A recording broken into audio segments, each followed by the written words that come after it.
Isang mapagpalang umaga po sa bawat isa po sa atin. Tayo po ay nasa huling chapter ng ating pag-aaral ng ating serye ng Unang Korinto. Kaya naman po buksan natin ang ating mga Biblia. Pag-aaralan po natin ang unang bahagi ng ikahuling kabanata ng ating Unang Korinto.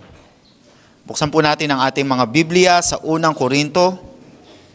Kabanata 16, ang ating pong babasahin ay mula verse 1 hanggang 12. For the last time, ang ating pong babasahin para po sa ating pag-aaral ng salita ng Diyos ay makikita po natin sa 1 Corinthians chapter 16 verses 1 to 12. Ito po ang salita ng Diyos sa atin pong pakinggan habang inyo pong binabasa sa pamamagitan po ng inyong mga mata, ng tahimik. Ito po ibabasahin ko po ng malakas sa wikang Tagalog.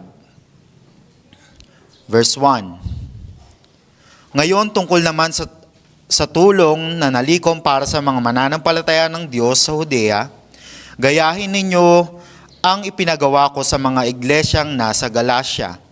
Sa bawat linggo, ang bawat isa sa inyo'y maglaan na ng halaga ayon sa inyong kinita. At ipunin ninyo ito upang pagdating ko riyan ay nakahanda na ang inyong tulong.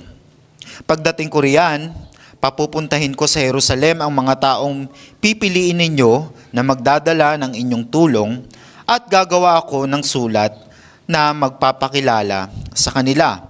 At kung kinakailangan ding pumunta ako sa Jerusalem, isasama ko na sila. Verse 5, tutuloy ako riyan sa Corinto pagkagaling ko sa Macedonia dahil kailangan kong dumaan doon. Maaaring magtagal ako riyan sa inyo. Baka riyan ako magpalipas ng taglamig upang matulungan ninyo ako sa mga pangangailangan ko sa susunod kong paglalakbay. Bagamat hindi ko pa alam kung saan ako pupunta. Ayaw kong dadaan lang ako sa inyo. Gusto kong magtagal sa piling ninyo kung loloobin ng Panginoon. Samantala, mananatili ako rito sa Efeso hanggang sa araw ng Pentecostes dahil nabigyan ako ng magandang pagkakataon upang maisulong ang gawain dito kahit na maraming sumasalungat. Verse 10. Kung dumating diyan si Timoteo, asikasuhin niyo siyang mabuti upang mapanatag ang kanyang kalooban dahil katulad ko rin siyang naglilingkod sa Panginoon. Huwag ninyo siyang hamakin at sa kanyang pag-alis, tulungan ninyo siya sa kanyang mga pangangailangan upang makabalik siya agad sa akin sapagkat inaasahan ko siya na dumating dito kasama ang iba pang mga kapatid sa pananampalataya. Lastly, verse 12. Tungkol naman sa kapatid nating si Apollos, pinakiusapan ko siyang dumalaw diyan kasama ang ilang mga kapatid, ngunit hindi pa raw sila makakapunta riyan. Dadalaw na lang daw siya kung mayroon siyang pagkakataon. Ito po ang salita ng Diyos sa ating pong tanggapin at sa umaga pong ito po ang ating pag-aaralan. Tayo pong lahat ay saglit na manalangin at hingin ng gabay, pagpapala ng Panginoon sa ating pag-aaral sa umagang ito. Tayo pong lahat ay yumuko. Kami po ay nagpapasalamat muli aming Panginoon sa oras po na ito na kami ay makakapakinig ng inyong salita. Dalangin namin Panginoon na kayo po ang siyang mangusap sa amin. Tunay Panginoon na ang bawat isa sa amin ay mapaalalahanan, mahamon ng katotohanan na ang bawat isa sa amin ay dapat maglingkod sa inyong gawain, maglingkod sa bawat isa. Sapagkat ito ay tunay na nakakalugod po sa inyo. Ito po ang inyo pong inaasahan sa amin bilang inyong bayan, bilang mga tumanggap ng inyong mabiyayang pagliligtas kay Kristo Jesus. At dalangin namin Panginoon na sa aming pag-aaral, tunay Panginoon na ito po ay makita sa aming mga buhay bilang kabilang sa lokal na iglesia na ito. Marami pong salamat o Diyos. Ito po aming dalangin sa pangalan ni Kristo Jesus. Amen.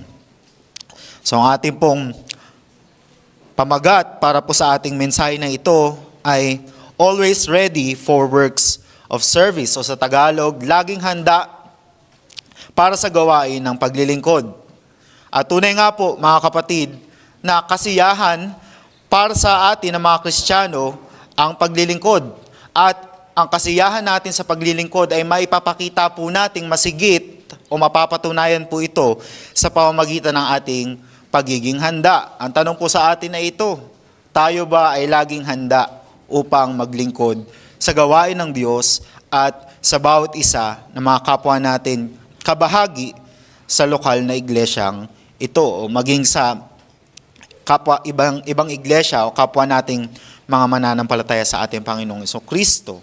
So ngayon pong umaga, ang nais ko pong ibigay sa atin o bilang buod ng ating mensahe sa umagang ito from our passage, 1 Corinthians chapter 16 verses 1 to 12 ay ito. Maging handa tayo sa lahat ng pagkakataon upang tayo ay makapaglingkod sa gawain ng Diyos at sa ating mga kapwa mananampalataya bilang mapagpasalamat na tugon sa kanyang biyaya sa atin kay Kristo Jesus sapagkat nalalaman natin na ang lahat ng ating ginagawa ay may kabuluhan. Napakasimple mga kapatid, ulitin ko po. Ang buod ng mensaheng ito ay ito. Maging handa tayo sa lahat ng pagkakataon upang tayo ay makapaglingkod sa gawain ng Diyos at sa ating mga kapwa mananampalataya bilang mapagpasalamat na tugon sa kanyang biyaya sa atin kay Kristo Jesus.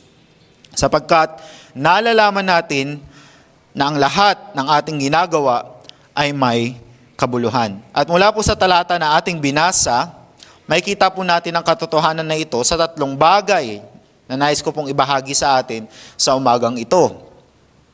Ano-ano po ito? Unang makikita po natin sa ating talata na ipinapakita po sa atin na dapat tayo maging handa sa paglilingkod, laging handa sa paglilingkod sa ating Panginoon ay ito.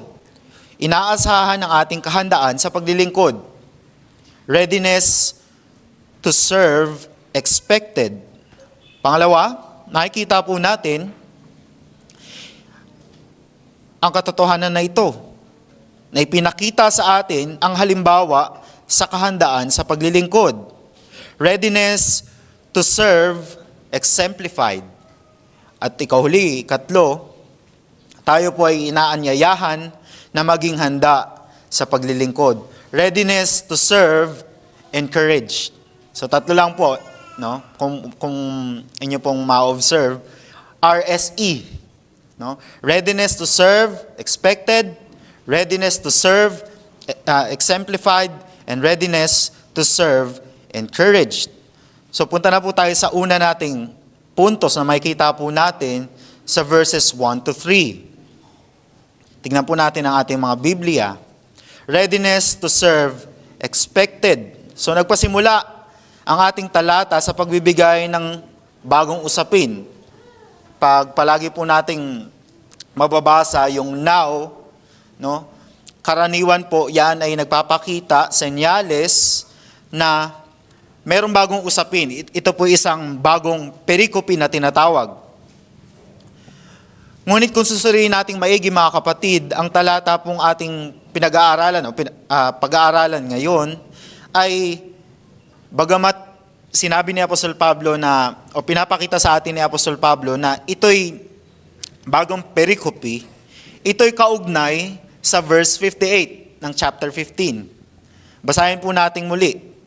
Usog lang po tayo ng isang verse. 1 Corinthians chapter 15, verse 58.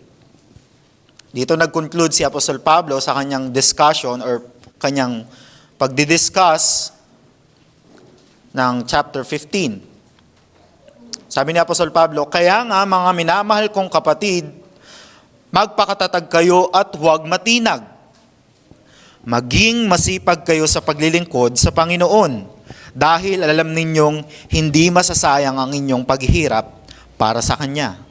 So, makikita po natin na itong verse 58 na ito mula sa chapter 15, dahil kung titignan natin at aaralin natin maigi, wala namang chapters, wala namang verses talaga yung original, yung pagkakasulat ng Biblia sa original na lengguwahe. So, ito po yung magkarugtong at pinapakita lamang po sa atin dito ni Apostol Pablo sa chapter 16 kung sa papaanong pamamaraan maipapakita natin sa konkretong pamamaraan yung ating paglilingkod sa Panginoon at sa ating kapwa mga mananampalataya. So verse 1, basahin po muli natin. Ngayon, tungkol naman sa tulong na nalikom para sa mga mananampalataya ng Diyos sa Judea, gayahin ninyo ang ipinagawa ko sa mga iglesyang nasa Galacia. So itong utos na ito mula kay Apostol Pablo ay isang praktikal at konkretong tugon sa kanilang pagkaunawa ng katotohanan na ang lahat ng kanilang paglilingkod dulot ng ebanghelyo na kanilang tinanggap ay may kabuluhan. So umaasa si Pablo, kagaya ng gusto nating bigyan ng linaw dito sa ating first point, readiness to serve expected. Umaasa si Pablo na sila ay makikinig at gagawin nila ang kanyang pinag-uutos sa kanila patungkol sa koleksyon ng pera. Specific po ito. May collection na nangyayari.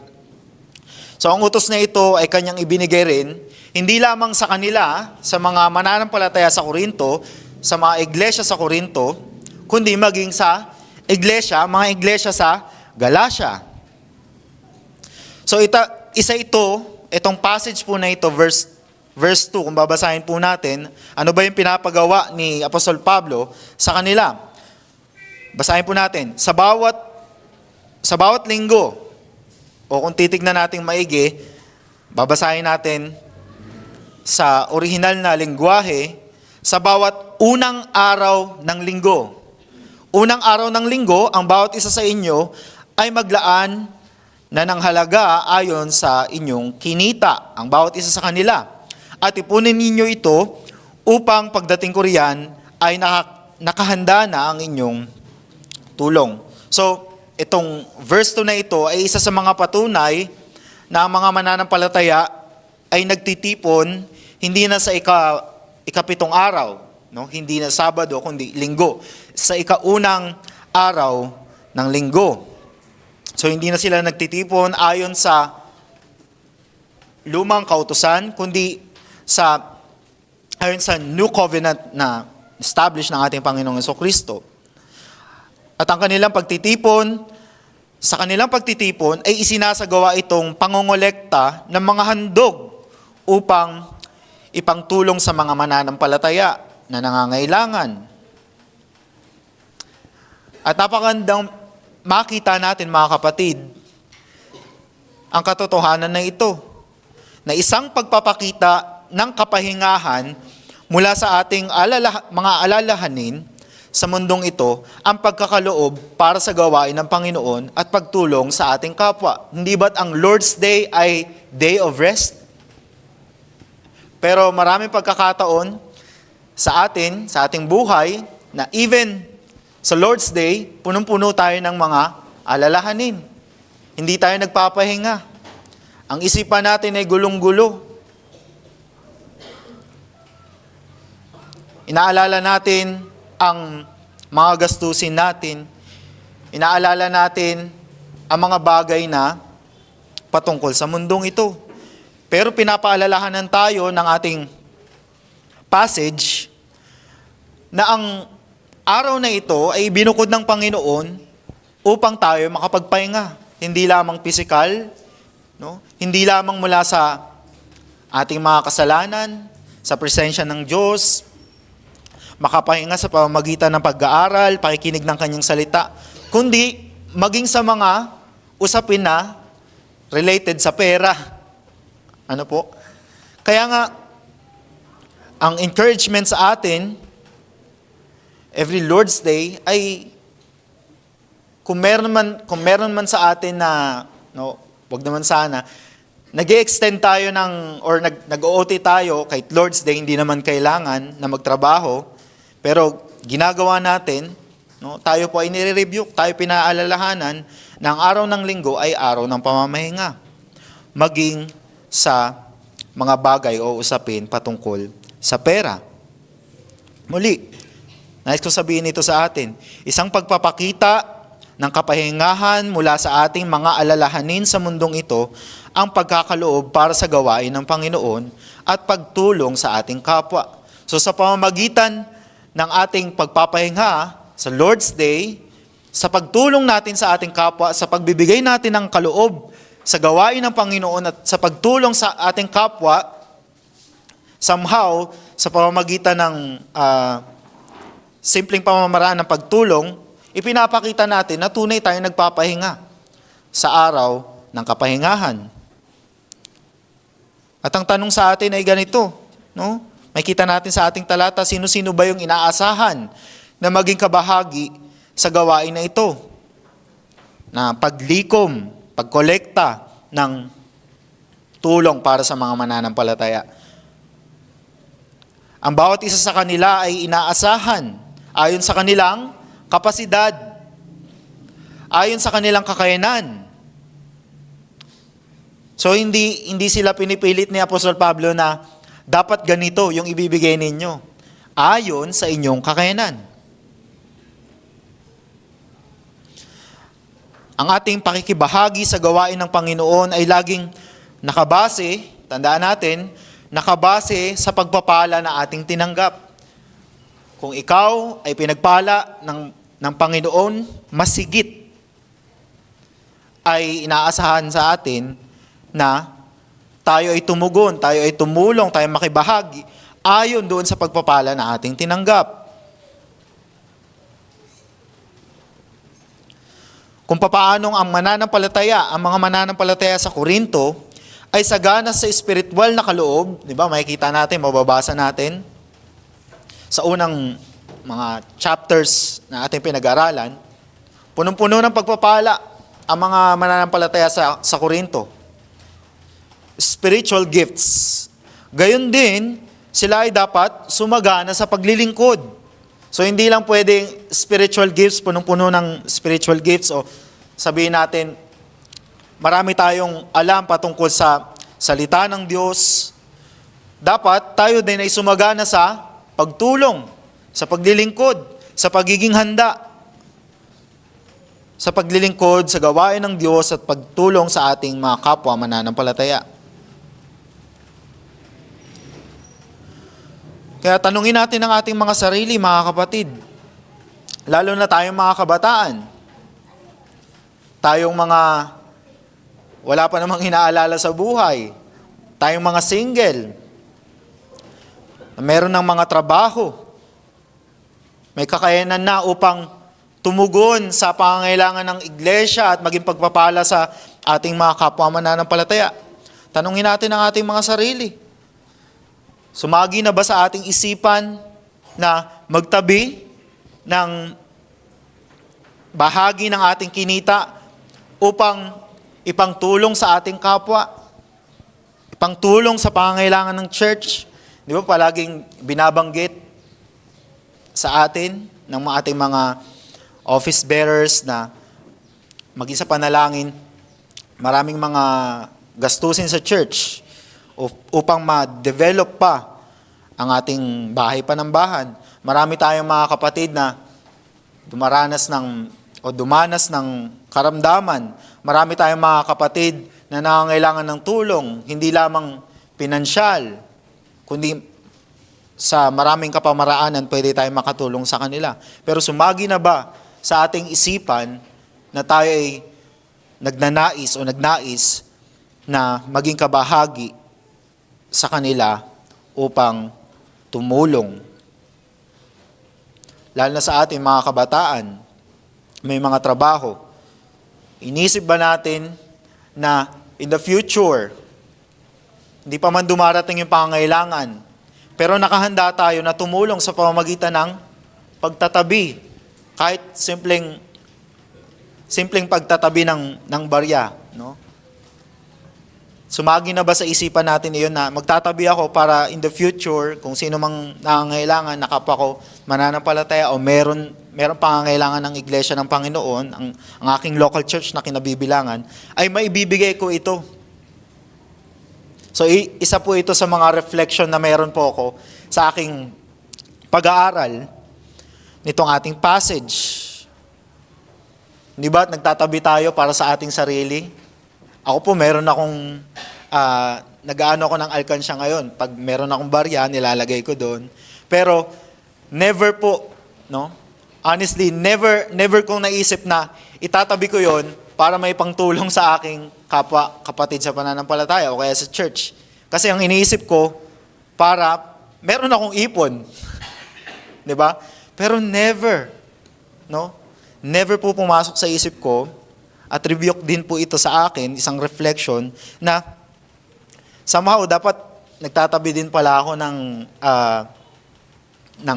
bahagi ng meron ako para in the future, ako'y maging ready sa pagtulong sa church, pagtulong sa kapwa mananampalataya. Kaya ito ang tanong sa atin, handa ba tayong magsakripisyo ng kahit kaunti para sa ikagiginhawa ng ibang tao, ng ating kapwa mananampalataya? At bilang mga mananampalataya, alalahanin natin hindi tayo biniyayaan ng pagpapala ng ating Panginoon upang tugunan lamang ang ating mga makasarili at mga walang kabuluhan na kagustuhan. Tayo hindi pinagpala ng Panginoon, oo, para enjoy natin, no? Biblical naman po iyon, na tayo pinagpala ng Panginoon upang i-enjoy natin, pero hindi po doon natatapos. Kaakibat po ng pagpapala ng Panginoon na tayo pinagpala niya upang maging pagpapala sa iba, lalo na sa ating mga kapwa mananampalataya.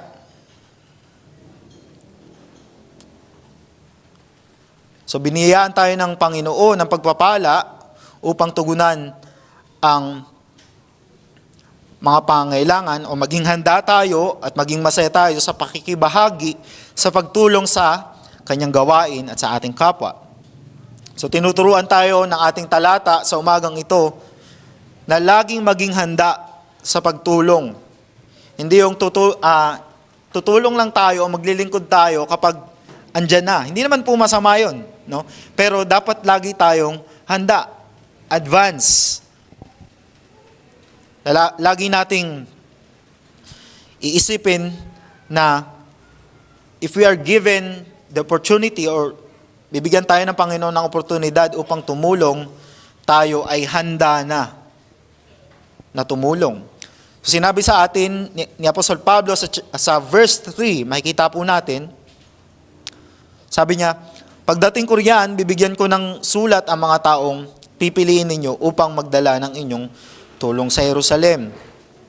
At yung konteksto po nito, sa madaling salita, ay yung mga mananampalataya noong panahon na iyon, mga mananampalataya sa Jerusalem, ay nakaranas ng matinding sakuna. At sa kanilang nararanasan na iyon, na nalaman ng mga mananampalataya, nalaman ni Apostol Pablo, binibigyan sila ni Apostol Pablo ng pagkakataon upang maging kabahagi, upang tumulong sa mga mananampalataya doon. Upang sila ay maging pagpapala sa kanila, at itong pagkakataon na ito ay kanilang kunin upang sila ay tumulong sa kanilang kapwa mananampalataya na nakatira sa Jerusalem. At isa po sa napakagandang tradisyon na meron po tayo as Reformed, yung tinatawag na benevolence fund. Pag sinabi po nating benevolence fund, karaniwan ito po ay nililikom sa evening service. Kung maalala ko sa Field of Grace po, ganun po yung practice. So evening service, lilikumin yung mga kaloob, at specifically, yung mga nalilikom po na iyon ay para sa benevolence funds na tinatawag. Para po yun sa mga kapatid na, itutulong po yun para sa mga kapatid na dumaranas ng iba't ibang mga pagsubok sa buhay, kunyari mga nagkasakit, mga namatayan. So lahat po ng nalilikom ay para po doon sa mga bagay na yun. Pagtulong sa mga kapatiran. At karaniwan po yung umaga, yung mga nalilikom po sa umaga ay tinatawag po na general fund. So yun po yung pambayad sa kuryente, mga bills po na meron yung church. So isa po yun sa magandang practice na meron po tayo. At sinabi po ni Apostol Pablo, babalikan po natin ang ating talata, na ang bawat isa sa kanila ay tumulong ayon sa kakayanan na ipinagkaloob ng Diyos sa kanila. Na ang ibig sabihin ay ayon sa pagpapala ng Diyos sa bawat isa sa atin. So sa iba't ibang kapamaraanan, maliit man o malaki, iba-iba tayo ng pagpapala na tinanggap na mula sa Diyos. Tayo ay inaasahan, ine-expect na tayo ay makibahagi sa gawain ng Diyos. At ito ay may kaugnayan sa tinatawag nating providence. Yung pagpapala ng Diyos sa atin, yung providensya ng Diyos. At ito ang tinuturo sa atin ng ating Heidelberg Catechism, Question and Answers 27 and 28. Una, sa Question and Answer 27, tayo ay tinuturuan kung ano bang ibig sabihin ng providence. At sa Question and Answer 28, pinapakita sa atin kung ano yung dapat na idudulot sa atin na maunawaan ang katotohanan na ito. Babasahin ko po sa atin yung sinasabi po sa 27 patungkol po sa pagkaunawa natin sa, ano ba yung pagkaunawa natin sa providence? Ito po ang sagot mula sa ating Heidelberg Catechism. Ang pagkalinga ng Diyos ay ang kanyang makapangyarihan at namamalaging lakas kung papaanong parang sa pamamagitan ng kanyang kamay mismo ay patuloy niyang pinangangalagaan ang langit at ang lupa at ang lahat ng nilalang. At kanyang pinamamahalaan ang mga ito ayon sa ito ng sa gayon, ang dahon at damo, tag-ulan at tagtuyot, mabunga at tigang na panahon, pagkain at inumin, kalusugan at karamdaman, kasaganahan at kawalan sa katunayan, ang lahat ng bagay ay hindi dumarating ng ayon sa sapalaran, kundi sa pamamagitan ng kanyang mapagpalang kamay bilang Ama. So, ibig sabihin, in summary, lahat ng bagay na nangyayari sa ating buhay, lalong-lalo na specifically pagpatungkol sa kasaganahan, hindi yan ayon lamang sa ating kakayanan. Dahil nagsipag tayo sa trabaho, dahil tayo ay merong kakayanan o tayo ay angat sa iba, kaya natin naranasan yung mga pagpapala. Kundi, ang lahat ng ito ay ayon sa mabiyayang pagpapala ng Diyos sa atin. Ayon sa kalooban ng Diyos sa atin. So, ang lahat ng bagay ay hindi nangyayari ayon sa sapalaran or masasabi nating by chance lamang, kundi ang Diyos bilang ating Ama, dahil kay Kristo Jesus, ang lahat ng ito ay ating nararanasan. Pangalawang bagay na itinuturo sa atin ng ating Heidelberg Catechism ay ang katotohanan na ito, na tayo ay dapat maging mapagtiis sa pagsubok, mapagpasalamat sa kasaganaan. So kung nalalaman natin na ang Diyos ang ating Ama sa pamamagitan ni Kristo Jesus at siya ang nagpapala sa atin, ayon sa kanyang kalooban, siya ang magpapasagana sa atin, ito ay magdudulot sa atin ng maging mapagtiis sa pagsubok at mapagpasalamat sa kasaganaan. At isang pagpapakita ng ating pasasalamat sa kasaganaan mula sa Diyos ayon sa kanyang kalooban ay ang pagiging handa sa pagtulong sa ating kapwa na nasa panahon ng pagtitiis. Ulitin ko mga kapatid, isang pagpapakita ng ating pasasalamat sa kasaganahan na mula sa Diyos ay ang pagiging handa sa pagtulong sa ating kapwa na nasa panahon ng pagtitiis at pagsubok. Hahayaan ba natin na magtiis sa pagsubok ang ating kapwa mananampalataya habang tayo ay nasa kasaganahan? Sa kakayahang maging kasangkapan ng pagpapala ng Diyos?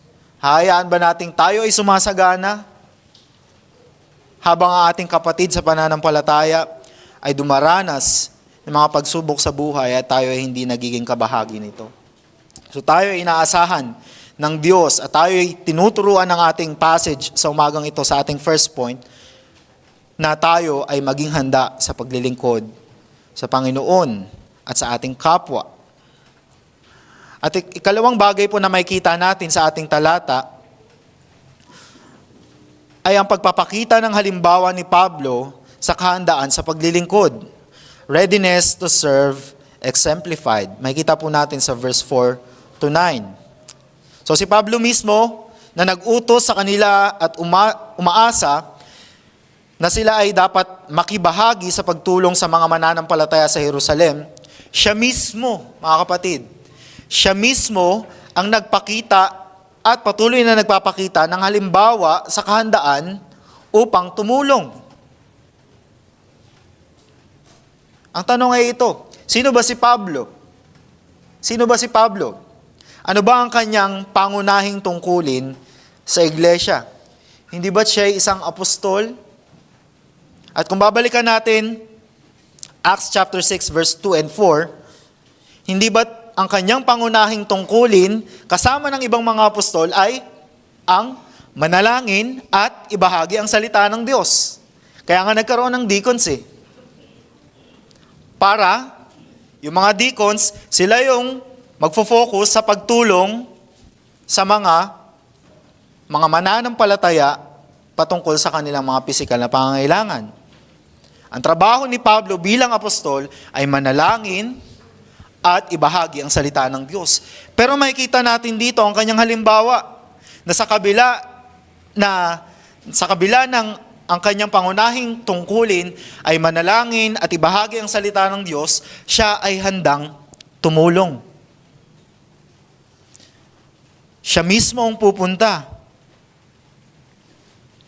At bilang mga namamahala ng iglesia ng Diyos, at partikular, bilang mga tagapangaral ng kanyang salita, si Pastor Matt, Pastor Kirby, lahat ng mga nagbabahagi ng salita ng Diyos, ang pangunahing tungkulin nila na dapat nilang gawin ay maging halimbawa. Maging halimbawa sa kahandaan sa paglilingkod. Pero ano nangyayari mga kapatid? Maraming nagsasabi na sila ay pastor, ang nagdanais magpastor, pero mali ang kanilang pag-aakala patungkol sa bagay na ito, sa pagpapastor. Na inaakala nila yung pagiging pastor ay isang posisyon na kung saan mauutusan mo or merong kakapangyarihan para utusan yung mga tao na nasa ilalim mo. Meron kang kapangyarihan upang magmanipula at mang-abuso. Ganyan ang iniisip ng marami. Kaya nga, kung meron tayong mga kabataan dito, may ilan tayong mga kabataan dito na nagsasabi na in the future, gusto nilang maging pastor. Itong hamon sa atin. At itong dapat nating makita na ang pagpapastor ay hindi isang posisyon upang maging tagapag-utos, kundi ang isang pastor kasama ng mga ibang office bearers, elders and deacons ay nilagay ng Panginoon sa authority hindi para maging tagapag-utos, kundi unang-una magbigay ng halimbawa upang maglingkod. Maraming mga pastor po sa ating panahon ganyan ang iniisip. Taliwas sa ipinakita ni Apostol Pablo at taliwas sa ipinakita ng ating Panginoong Hesukristo. Ano bang sabi ng Panginoong Hesukristo? Hindi ba't sinabi ng ating Panginoong Hesukristo, naparito ako hindi upang paglingkuran, kundi maglingkod at ibigay ang aking buhay para sa ikaliligtas ng marami.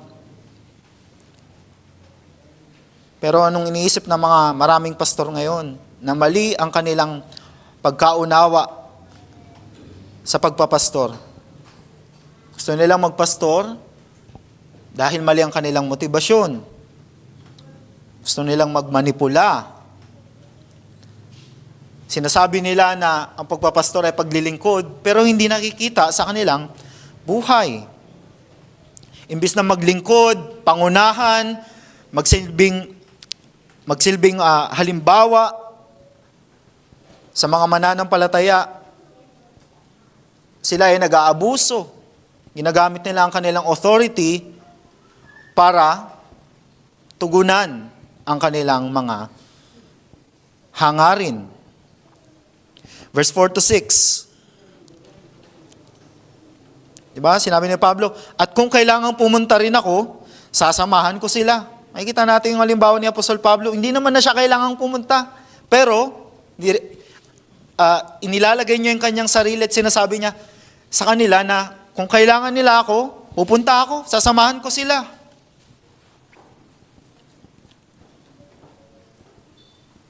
Makikita natin na sa kabila ng kanyang kahandaan upang maglingkod sa Diyos at sa kanyang kapwa, kinikilala ni Apostol Pablo na ito'y magagawa lamang niya ayon sa kalooban ng Diyos. Isang magandang makikita natin dito sa kahandaan ni Apostol Pablo upang magpakita ng halimbawa ng paglilingkod, kahandaan sa paglilingkod, ay yung kanyang pagkilala sa kalooban ng Diyos. So si Pablo ay hindi siya kumikilos ayon lamang sa kanyang sariling kagustuhan, o doon nandun yung kanyang sariling kagustuhan na tumulong sa kanyang kapwa upang maging pagpapala sa gawain ng Panginoon. Pero kinikilala niya pa rin na kung loobin ng Panginoon na ako'y makapunta dyan at maging kabahagi sa pagtulong sa inyo, so be it. Verse 7. Ayaw kung ako'y dadaan lamang diyan, nais ko magtagal ng kaunti kung loobin ng Panginoon. Ito yung sinabi ni Apostol Pablo. So kahit yung mga bagay na kaugnay sa kalooban ng Diyos sa paglilingkod sa Kanya, ay pinagkakatiwala ni Pablo sa kalooban ng Diyos. Kung loobin ng Diyos na ako'y maglingkod dyan, yun yung kanyang iniisip. Yun yung kanyang prinsipyo. Yun yung kanyang pagkaunawa. No? Hindi katulad natin, mga kapatid. Mas gugustuhin pa nating hindi maging drawing sa mga mga travel goals natin. Diba? Karaniwan sa atin yan, mga kabataan. Magpaplano tayo, no? Mag-uusap-usap tayo regarding sa isang bagay gusto nating umalis. Tapos sasabihin natin, baka drawing lang to. Mas gusto pa nating maging sigurado sa mga walang kwenta nating pag-alis, mga travel goals natin, kaysa sa maging sigurado sa pagpunta sa gawain ng Panginoon.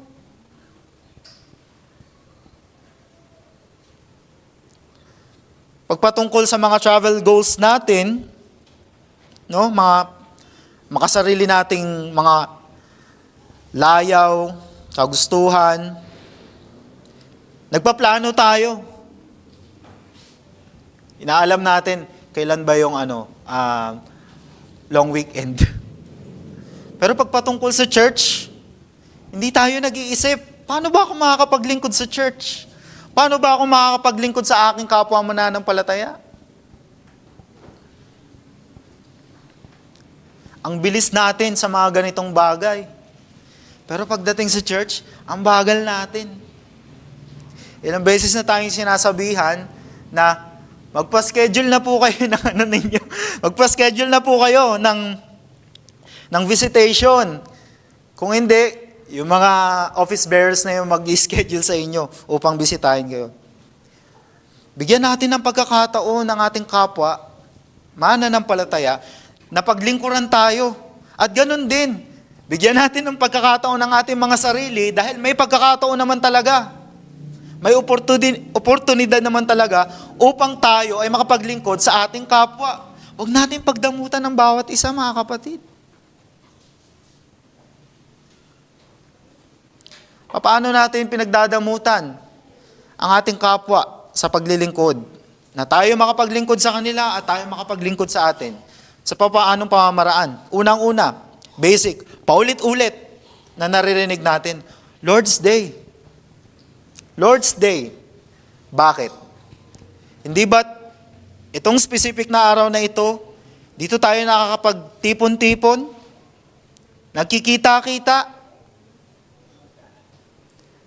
at ito yung araw na inilagay ng Panginoon, itinakda ng Panginoon upang matupad natin ang 10 kautusan. Na mahalin natin ang Diyos, ng buong puso natin, lakas, kaluluwa, lahat ng meron tayo, ng buong pagkatao natin. At hindi lang yun. Sa araw din na ito, may papakita natin, matutupad natin ang ikalawang bahagi ng kautusan. At ano yun? May pakita natin sa ating kapwa ang ating pagmamahal sa kanila. Sa Lord's Day na ito, dito natin magagawa, matutupad ang kautusan ng Diyos sa atin. Pero anong ginagawa natin? Dinidespise and forsake natin ang Lord's Day.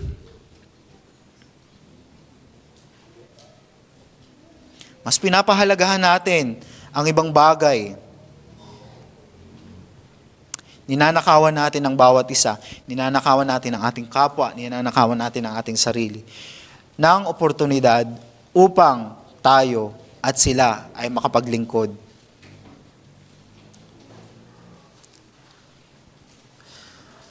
Huwag natin isipin, mga kapatid. Huwag natin ugaliin na hindi tayo nagpapaalam sa mga itinalaga ng Diyos upang mangalaga sa ating mga kaluluwa nang sa gayon hindi tayo mapahamak. Magpaalam tayo. Kung hindi tayo makaka-attend ng Lord's Day, pero siguraduhin natin na yung pagpapaalam natin ay reasonable. Para ito sa ating kabutihan. Huwag natin iisipin na tayo yung bahala sa buhay natin. At walang dapat makialam sa atin. May pakialam ang ating mga office bearers sa buhay natin. Dahil sila ang itinalaga ng Diyos upang tayo ay pamahalaan para sa ating ikabubuti, hindi ikasasama. Huwag tayong mag-akala na mas maalam o mas makapangyarihan tayo kaysa sa Diyos na may hawak ng ating buhay at nakapangyayari sa lahat ng bagay. Mas sigurado pa tayo dun sa mga, kagaya ng, uulitin ko na naman, no? Mas sigurado pa tayo dun sa mga lakad natin. Ay, ako pupunta ako sa ganyan, sa ganito. Na para bang hawak natin yung buhay natin. Na para bang hawak natin yung kinabukasan. Hindi. Kung loobin ng Diyos, di ba? Kung loobin ng Diyos, makapunta ako sa ganito. Kung loobin ng Diyos, makapunta ako sa ganyan. Kung loobin ng Diyos na ako'y makapaglingkod sa aking kapwa. Kung loobin ng Diyos na ako'y mabigyan ng pagkakataon makapaglingkod sa church. Lahat ng bagay, mga kapatid, ilagay natin, iayon natin sa kalooban ng Diyos. Ano pa? Si Pablo, gustong magtagal sa Korinto para makasama ang mga kapwa niya mananampalataya. Pero tingnan natin ang ating mga sarili. Diba? Tingnan natin ang ating mga sarili. Tayo, para bang ayaw natin makasama yung ating mga kapwa na mananampalataya. Gusto nating umuwi agad kahit may lunch naman. Di ba? Parang kating-kati tayong umuwi agad. Bakit? Ayaw ba nating makasama ng mas matagal ang mga kapatid natin sa Panginoon? Di ba natin hinahangad na tayo ay makapagpalakasan sa bawat isa? Makakamusta ang bawat isa? Mamaya merong although na-announce na kanina. Application, mamaya. Merong men's fellowship. Kaya umattend kayo. Mga men's, Men's. Attend tayo sa fellowship. Kasi ito yung pagkakataon na tayo ay makakapaglingkod sa bawat isa sa pamamagitan ng kamustahan. Malaman namin kung kamusta ka ngayon, ano yung kalagayan mo, ano yung mga pinagdaraanan mo sa buhay. Paano ka ba namin maipapanalangin? Paano mo kami maipapanalangin? Maging dito sa bagay na ito. Sinisikap ng ating mga office bearers na magpakita ng maganda, mabuting halimbawa. Pupunta sila ng maaga, sila yung aalis na ng late, ng huli. No? Sinisikap ng mga office bearers natin na magpakita ng mabuting halimbawa sa atin. Though not perfectly, may mga pagkakataon na nalilate din sila. May mga pagkakataon na may mga bagay silang hindi nagagawa. Hindi naman sila perfect. Pero sinisikap nila sa kabila ng kanilang kabisihan. Meron din silang sariling pamilya, may mga trabaho din sila. Pero sinisikap nila. Sinisikap nila na maging mabuting halimbawa para sa atin. Sinisikap nila ang mga bagay na ito. Sinisikap nila maging mabuting halimbawa sa atin upang magpakita ng kahandaan sa paglilingkod sa kabila ng kapaguran at mga kaabalahan, mga pagsubok na kanilang dinadaanan sa kanilang mga buhay. Ano pa? Hindi lang yun. Ano pang sinabi ni Apostol Pablo na siyang magpapatibay sa atin at siyang nagpapakita ng magandang ehemplo sa kahandaan sa paglilingkod. Verse 8 to 9. Tingnan po natin. Titigil ako sa Efeso hanggang sa araw ng Pentecostes dahil may magandang pagkakataon dito para sa paglilingkod, kahit na maraming humahadlang. Isang magandang halimbawa na makikita natin na ipinamalas ni Apostol Pablo ay ang kanyang kahandaan sa paglilingkod sa kabila ng maraming mga humahadlang at kumakalaban sa kanya. Mga pag-uusig at pagbabanta ng kamatayan. At isang bagay na gusto kong ibahagi sa atin, na post ko naman sa aking Facebook, yung napakagandang sinabi ni Matthew Henry, isang comment niya regarding dito. Pakinggan natin maigi mga kapatid. Although ito ay mas mahaba doon sa aking pinost. Sabi ni Matthew Henry, "It is not the opposition of enemies, but the hardness and obstinacy of his hearers and the backslidings and revolt of professors that damp a faithful minister and break his heart." Again, mas mabagal kong babasahin. "It is not the opposition of enemies, but the hardness and obstinacy of his hearers and the backslidings and revolt of professors that damp a faithful minister and break his heart." Sa biyaya ng Panginoon, mga kapatid, kakayanin ni Pastor Matt na mga office bearers ang mga kalaban sa pananampalataya. Kaya nilang harapin, kaya nilang kalabanin ang mga taong ito na lumalaban sa ating pananampalataya. Ayon lamang sa biyaya ng Panginoon, manatili sa paglilingkod ng may katapatan. Ngunit ang malaman at makita ang mga mananampalataya na hindi lumalakad sa katuwiran at kabanalan, lumalayo o tumatalikod sa pananampalataya, ay nagdudulot sa kanila ng matinding paghihina sa kanilang damdamin. Ulitin ko mga kapatid, no?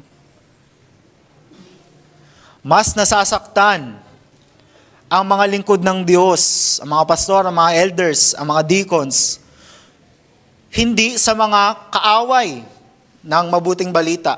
Kaaway ng Panginoon, kaaway ng kanyang iglesia, kaaway ng mga mananampalataya, kundi mas nakakaramdam sila ng panghihina. Sila ay nalulungkot, nababagbag ang kanilang damdamin kung nakikita nila at nalalaman nila na yung mga mananampalataya na nakikinig, binabahagi na nila ng salita ng Diyos, ay hindi lumalakad sa katuwiran, hindi lumalakad sa kabanalan, hindi pinapamuhay ang mabuting balita na kanilang tinanggap at linggo-linggong naririnig. Tumatalikod sa pananampalataya, lumalayo sa Panginoon. Mas nakakalungkot yun, mga kapatid. Sa halip na magpakita ng mabuting halimbawa ng kahandaan sa paglilingkod, ang karaniwang nakikita at naririnig sa atin ay ano? Mga palusot, lagi tayo nagpapalusot, lagi tayo nagdadahilan. At lahat ng ito, lahat ng ating pagpapalusot at lahat ng ating pagdadahilan ay mula saan? Mula sa ating pagiging tamad. Sa kawalan natin ng pagpapahalaga sa gawain ng Diyos, walang pagpapahalaga sa kapwa natin mananampalataya. Ayaw natin maglingkod kasi hindi natin nakikita na ang gawain ng Panginoon ay mahalaga, may kabuluhan. Ng ating kapwa mananampalataya ay tunay na kabahagi sa katawan ng Panginoon, kabilang sa kanyang bayan.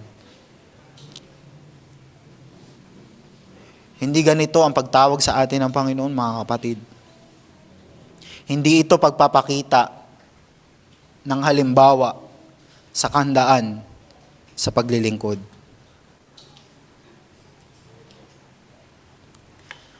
Ang Kristiyano, ang tunay na Kristiyano, as we confess sa ating Heidelberg Catechism, Lord's Day 1, anong sabi doon? Sa banda dulo. And by His Holy Spirit, He makes us ready. Ready. Ba? Handa and willing. Ready and willing to live from now on unto Him.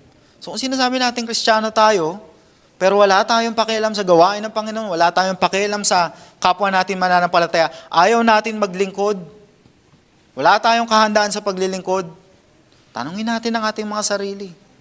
Tayo ba ay tunay ng tumanggap ng biyaya ng Diyos?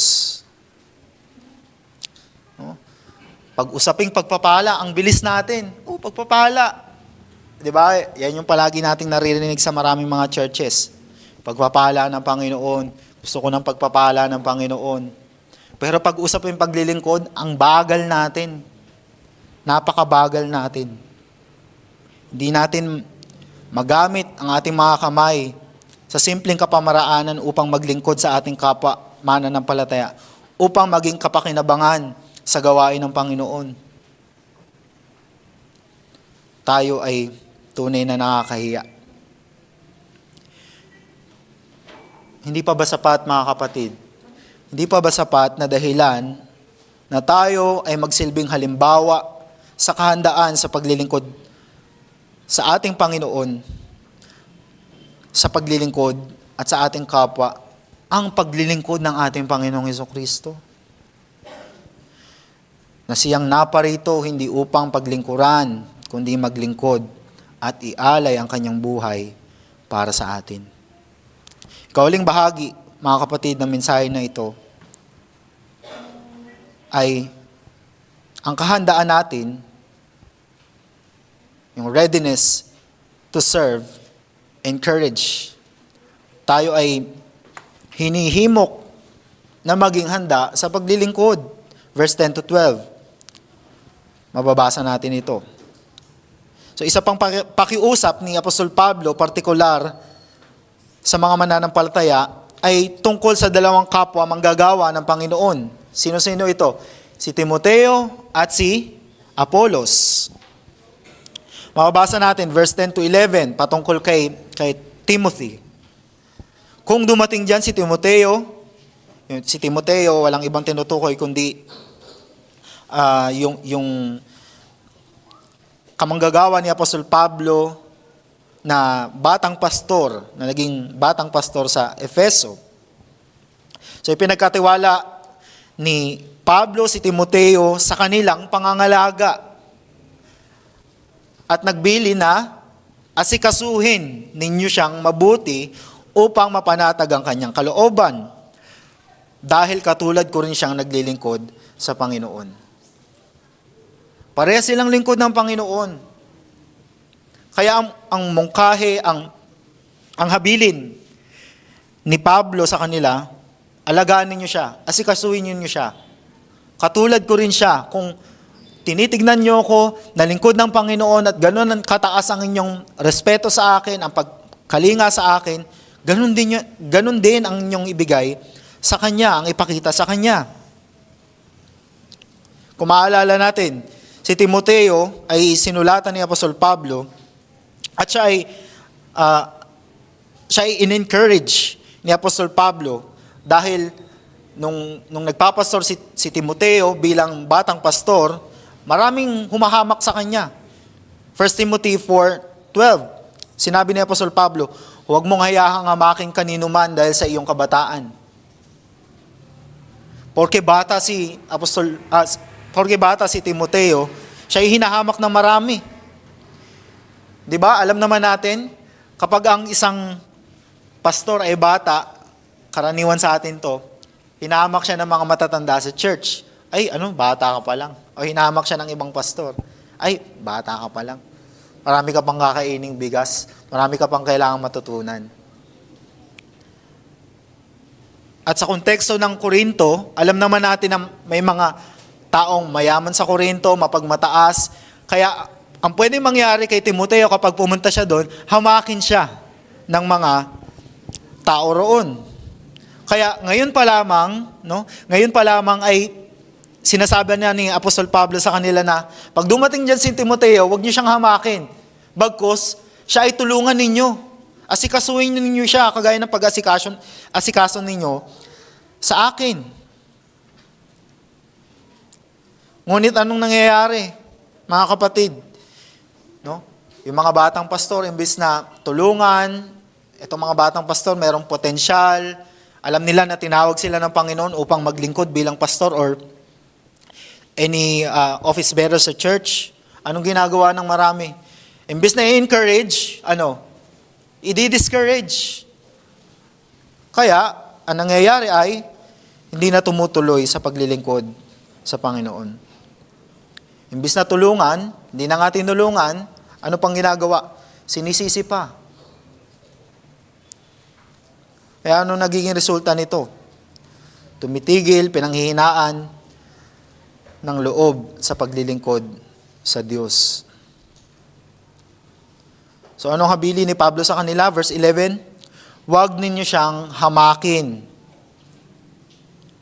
Sa kanyang pag-alis, tulungan ninyo siya sa kanyang mga pangangailangan. No?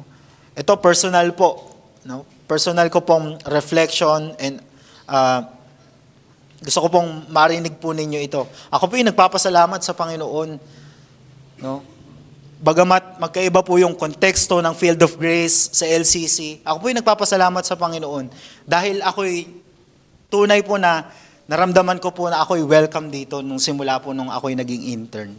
Ako'y naramdaman ko yung pagiging welcome sa LCC as your intern dahil dito po ako na-examine. No? Naramdaman ko po yun unang-una sa mga office bearers ng church. Winelcome ako, and ganun din po sa bawat isa sa inyo. Hindi ko po naramdaman na iba ako sa inyo. No?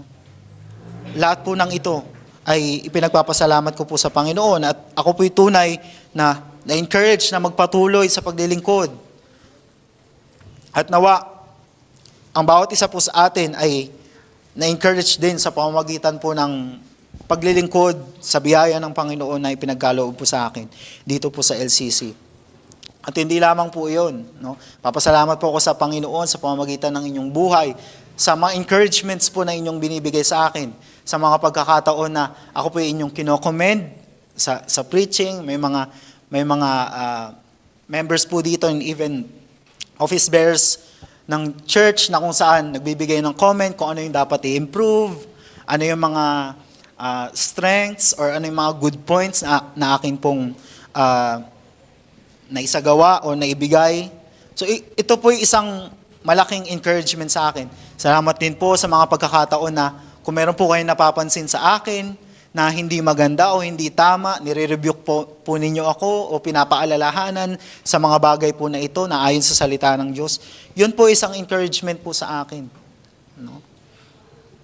At nawa, tayo din po, ang bawat isa sa atin, ay maging encouragement sa bawat isa na magpatuloy sa paglilingkod sa Panginoon. Again, ramdam ko po na ako'y welcome and loved sa church po na ito, sa local church po na ito. At nawa, ito po yung maging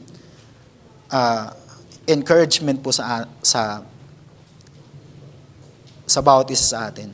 At hindi lamang po iyon, no? Kahit na pumunta po ako sa ibang church, nag-speak po ako doon ng morning and evening, no? Nakakatanggap pa rin po ako ng ng allowance. Ewan ko lang mamaya.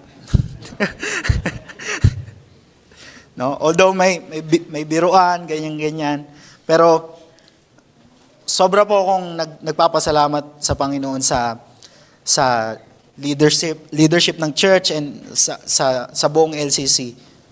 No? So lahat po ng ito ay pinagpapasalamat ko sa Panginoon. At kaugnay po sa ating ikatlong puntos, no? Tunay nga po na hinikayat ko ang bawat isa sa atin na maglingkod sa Panginoon sa kapamaraanan na meron po tayo, oportunidad na meron po tayo, sa kakayanan na meron po tayo. Sapagkat gaano man po kaliit o kasimple yung ating paglilingkod na ginagawa, hindi lamang po sa akin, no? Hindi lamang po sa akin, kundi sa bawat isa sa atin. Gaano man to kasimple, gaano man kaliit, ito ay tunay na may kabuluhan. May kabuluhan ang ating paglilingkod. Tignan naman natin yung sinabi ni Apostol Pablo, last verse po, patungkol kay Apollos. Tungkol naman sa ating kapatid na si Apollos, pinakiusapan ko siyang dumalo diyan kasama ang mga kapatid, ngunit hindi pa raw siya makakapunta riyan. Dadalaw na lang daw siya kung mayroon siyang pagkakataon. So si Apollos ay isang lingkod ng Panginoon na nakilala sa kanyang husay sa pagsasalita. Siya ay orator. Napakahusay niya magsalita. Kaya naman, kung mababasa natin, kung babalikan natin yung 1 Corinthians chapter 1 verse 12, yung mga mananampalataya, isa si Apollos sa kanilang, sabi nila, kami kay Apollos kami. Ganon kasikat si Apollos sa mga mananampalataya sa Corinto, na sa kabila na siya ay pagpapala sa Corinthian church dahil sa kanyang gift sa pagsasalita, no? Ito mga sumisira sa church ay ginamit siya upang magkaroon ng division. So ang kanyang pagbisita ay magiging malaking kalakasan sa kanila kung titignan po natin. Pinapakita din sa atin ng talata po na ito na si Pablo at si Apollos, hindi kagaya ng iniisip ng mga sumisira sa iglesia ng Corinto, na sila ay magkaaway, na parabang sila ay magkaiba. Pinapakita sa atin dito na isa sila. Pareha silang lingkod ng Panginoon at nagsusuportahan sila sa bawat isa. Hindi sila nagsisiraan.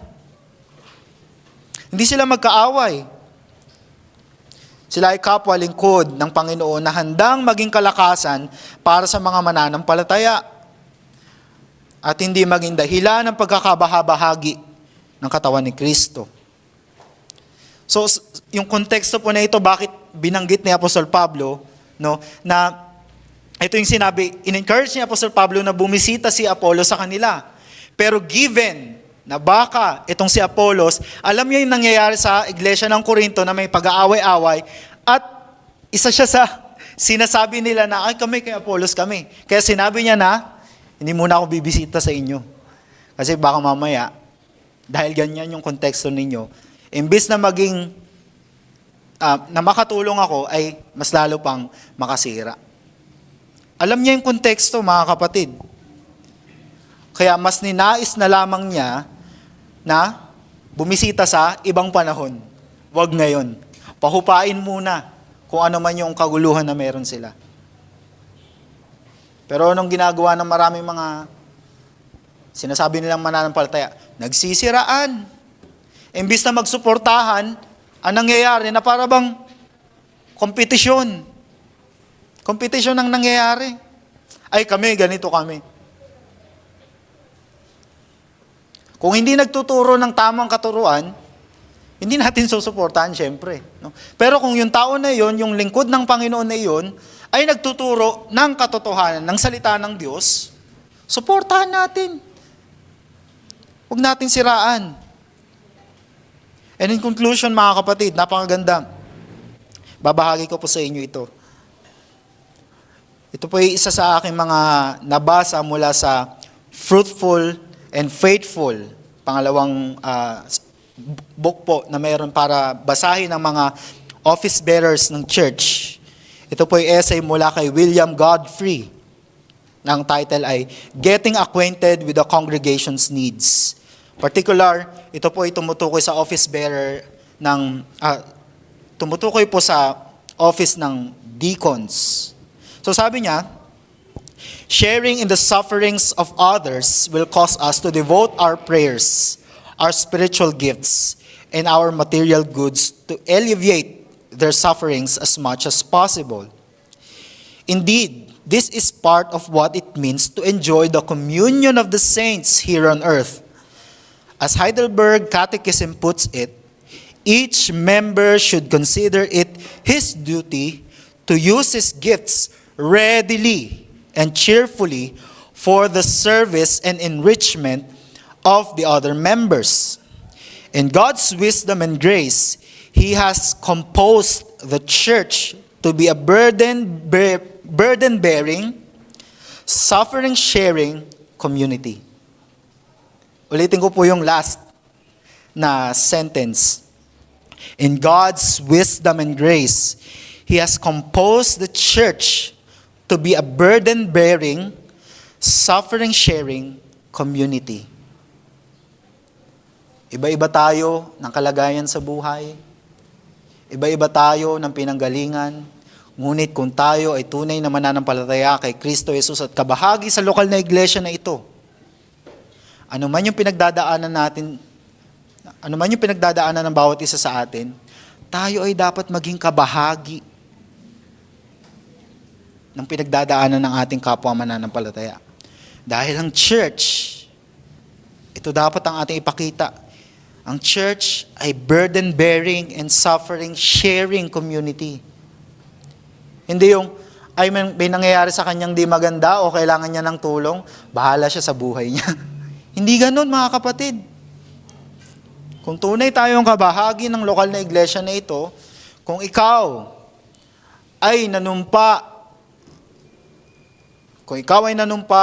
isa sa iyong tungkulin, ikaw ay nanumpa bilang kabahagi ng local church na ito, isa sa iyong mga tungkulin ay makiisa sa mga paghihirap na dinaranas ng kapwa mo kabahagi ng iglesia. O anong kasiyahan, mga kapatid, na maging kabahagi kahit sa maliit at simpleng kapamaraanan upang maibsan ang kabigatang pinapasa ng ating mga kapatid sa pananampalataya. Sa kabila ng tayo mismo ay may mga sariling pasanin na dinadala sa bawat araw sa mundong ito. Tayo yung gagamitin ng Panginoon. Tayo na may mga kabigatan din sa buhay, may mga kabigatan din sa bawat araw ng ating buhay upang maging kagaanan para sa ating kapwa mananampalataya na dumaranas ng kabigatan. Ang bawat isa sa atin ay magiging tunay na pagpapala sa ating kapwa mananampalataya.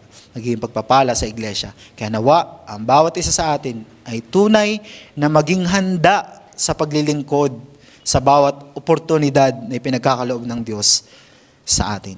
Tayo po ay manalangin. Aming Diyos, salamat po sa inyong salita.